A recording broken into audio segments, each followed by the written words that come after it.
Fourth views, चौथा विचार, बाकी बिहार विधानसभा का चुनाव लगभग अभी 13 महीने दूर है, लेकिन नीतीश कुमार की पार्टी अधिक सक्रिय दिख रही है। जदयू ने कई महत्वपूर्ण निर्णय लिए। 1 घंटे में निर्णय के बाद उसी से संबंधित फिर निर्णय लिए जा रहे हैं और दावा यह किया जा रहा है कि बिहार विधानसभा चुनाव 2025 में जब होगा तो सबसे बड़ी पार्टी बनने के लिए यह काम किया जा रहा है। उसके प्रदेश अध्यक्ष हैं उमेश कुशवाहा और उन्होंने दोपहर में राजनीतिक सलाहकार समिति और प्रदेश कमेटी भंग कर दी। एक पत्र जारी हुआ 3 लाइन का और उसमें कहा गया कि राष्ट्रीय अध्यक्ष नीतीश कुमार के निर्देश पर यह निर्णय लिया गया। 1 घंटे बीता नहीं कि फिर दूसरा पत्र जारी होता है और प्रदेश कमेटी के साथ प्रवक्ताओं की सूची, राजनीतिक सलाहकार समितियों की सूची, महासचिवों की सूची, सचिवों की सूची जारी कर दी जाती है। प्रश्न यह उठता है कि आखिर यह सब इतना तेज गति से कैसे हो रहा है? क्या नीतीश कुमार चुनावी मोड में आ गए हैं? क्या 2024 में ही या 25 के पूर्वार्ध में ही, फरवरी मार्च महीने में ही, अप्रैल महीने में चुनाव चाहते हैं, जल्द चुनाव चाहते हैं, 6 महीना के अंदर चुनाव चाहते हैं? इस तरह की कयासबाजियां हवा में तैरने लगी और जनता दल यू जिस तरह से यह कह रहा है कि सबसे बड़ी पार्टी बनना उसका लक्ष्य है। किसी भी पार्टी का ये अधिकार है, हक है कि वह सबसे बड़ी पार्टी ही नहीं बल्कि पूर्ण बहुमत अकेले प्राप्त करे और इसके लिए वह काम करे। बिहार विधानसभा में लगातार जदयू के प्रदर्शन में उतार चढ़ाव देखा गया है। 2010 में जहां उसका चरम था, वहीं 2020 में न्यूनतम सीटें वो हासिल कर सकी है पार्टी। इसके अलावा अगर आप देखें तो हम इस में बात यह भी करेंगे कि जो नीतीश कुमार के गठन हुआ, लगातार इस तरह के निर्णय लिए गए, तो आप देखें कि पहले तो 550 नेताओं को एक झटके से ही प्रदेश कमेटी और राजनीतिक सलाहकार समिति भंग करके उनको बेरोजगार बना दिया गया। उसके 1 घंटे के बाद फिर नया आदेश आता है कि एक नई प्रदेश कमेटी का गठन किया गया और राजनीतिक सलाहकार समिति भी नए सिरे से बनाई गई। 1.5 वर्ष, मात्र 1.5 साल में ही जंबो जेट प्रदेश कमेटी को नीतीश कुमार द्वारा भंग कर दिया गया। 21 मार्च 2023 को जदयू की प्रदेश कमेटी का गठन हुआ था, जिसमें 20 उपाध्यक्ष, 105 महासचिव, 114 प्रदेश सचिव और 11 नेताओं को पार्टी प्रवक्ता बनाया गया था। इसके अलावा एक कोषाध्यक्ष भी बनाए गए थे, जो पार्टी चलाने के लिए अति आवश्यक है। कितना दिन, 1.5 साल आते आते उस कमेटी को ही नीतीश कुमार ने भंग कर दिया और फिर नई कमेटी का गठन किया गया। नीतीश कुमार ने के आदेश पर फिर एक नई कमेटी, प्रदेश कमेटी का गठन किया गया, जिसमें 115 सदस्यों को शामिल किया गया। 10 उपाध्यक्ष, 49 महासचिव, 46 सचिव, 9 प्रवक्ता और 1 कोषाध्यक्ष नियुक्त किए गए हैं। अब इसमें अगर देखेंगे तो पुराने चेहरों की जगह नए चेहरों को भी मौका दिया गया है। पुरानी कमेटी का जब गठन पिछले साल 23 मार्च को किया गया था, जिसमें जो लोग शामिल किए गए थे उसमें से कई लोगों को हटाया गया, जबकि आमतौर पे कमेटियों का कार्यकाल 3 साल का माना जाता है। हालांकि 15-16 महीने में ही उन्होंने कमेटी भंग कर दी। अब नीतीश कुमार ने जो नई कमेटी बनाई उसमें किन पुराने लोगों को जगह नहीं दी गई, जरा इस सूची को भी आप ध्यान से देखें। जय कुमार सिंह मंत्री रहे हैं, खुर्शीद उर्फ फिरोज आलम, वीरेंद्र प्रसाद सिंह, श्याम बिहारी प्रसाद, पूर्व विधायक अशोक कुमार, मुजाहिद आलम, लखन ठाकुर, रंजू गीता, लक्ष्मेश्वर राय सहित कई लोग हैं जिनको इस नई कमेटी से हटा दिया गया। उपाध्यक्षों के पद पर एमएलसी रविंद्र प्रसाद सिंह, पूर्व मंत्री मुनेश्वर चौधरी, अजीत चौधरी, पूर्व सांसद महाबली सिंह, पूर्व एमएलसी हारून रशीद, एमएलसी संजय सिंह, प्रमिला कुमार प्रजापति, अमीर कुमार अग्रवाल, वैद्यनाथ सिंह बिकल, कलाधर मंडल को बनाया गया है। प्रवक्ता बनाए गए हैं पार्टी के, जो विभिन्न चैनलों पर आपको दिखेंगे बयान देते हुए, मीडिया संस्थानों को।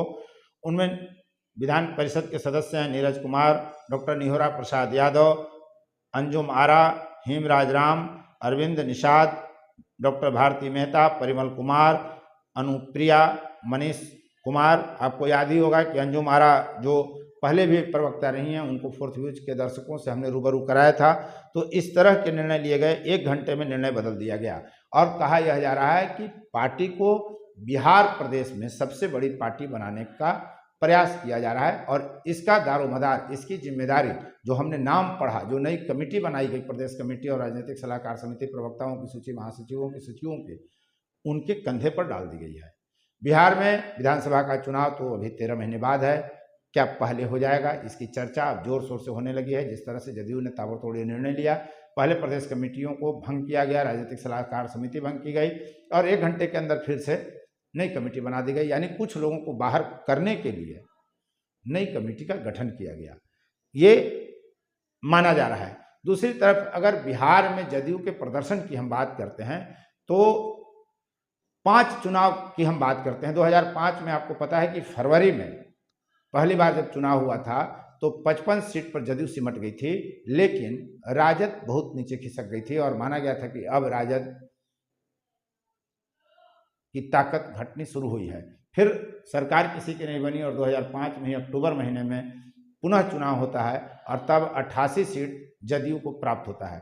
2010 में 115 सीट जदयू को प्राप्त होता है, तब भाजपा उसके साथ थी, 2005 में भी भाजपा साथ थी और यह जदयू का चरम था।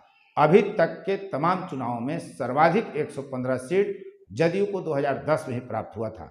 2015 में उसे 71 सीट प्राप्त होती है जब वो राजद के साथ चुनाव लड़ती है और फिर जब गठबंधन टूटता है और 2020 में वो भाजपा के साथ चुनाव लड़ती है जदयू, तो उसे मात्र 45 सीट प्राप्त होता है। तब यह कहा गया था कि जो नरेंद्र मोदी के हनुमान बन के घूम रहे थे चिराग पासवान और जिस तरह की राजनीति की गई, आरोप भाजपा पे ही लगता है कि उन्होंने ही नीतीश कुमार के कद को बौना करने के लिए, उनकी ताकत को कमतर करने के लिए चिराग पासवान का इस्तेमाल किया। सच क्या है पार्टियां जाने, लेकिन इस तरह के आरोप लगते हैं, इस तरह की चर्चा होती रही है और 2020 में 45 सीट पर जदयू सिमट गई। कहा यही जा रहा है कि जो नीतीश कुमार को परिणाम आया, चुनाव परिणाम 45 सीटों पर सिमट जाने का, इससे उनके दिल में एक कसक बैठ गई।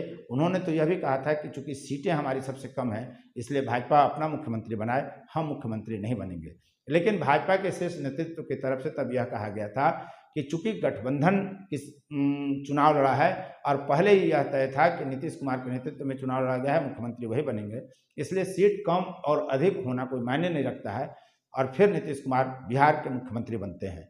तब से लगातार कई तरह की चर्चाएं हुई, नीतीश कुमार बिदक गए, भाजपा छोड़कर फिर राजद के साथ, कांग्रेस के साथ, भाकपा माले के साथ इंडिया ब्लॉक बना करके, महागठबंधन बना करके सरकार बनाते हैं। फिर कुछ दिन के बाद ही 22 में सरकार बदल जाती है और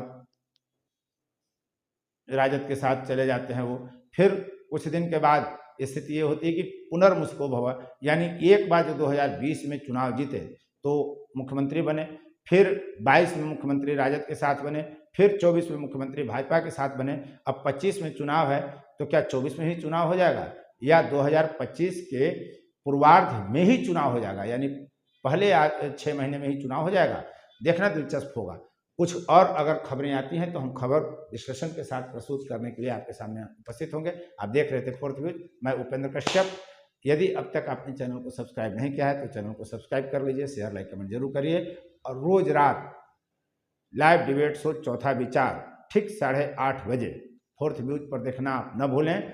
यह ऐसा शो है जिसमें आप दर्शक सवाल करते हैं और आपको पैनल में बैठे इस देश के नामचीन विश्वविद्यालयों के प्रोफेसर और वरिष्ठ पत्रकार, सामाजिक राजनीतिक विश्लेषक आपको आपके प्रश्नों का जवाब देते हैं। अपनी तरह का पूरे भारत में यह अकेला लाइव डिबेट शो है जहां सीधे आप सवाल पूछ सकते हैं और आपका जवाब तुरंत हाजिर होगा। तो इस शो को देखना कतई न भूलें। रोज 8:30 बजे फोर्थ व्यूज पर लाइव डिबेट शो चौथा विचार। जय हिंद। फोर्थ व्यूज चौथा विचार, बाकी फिर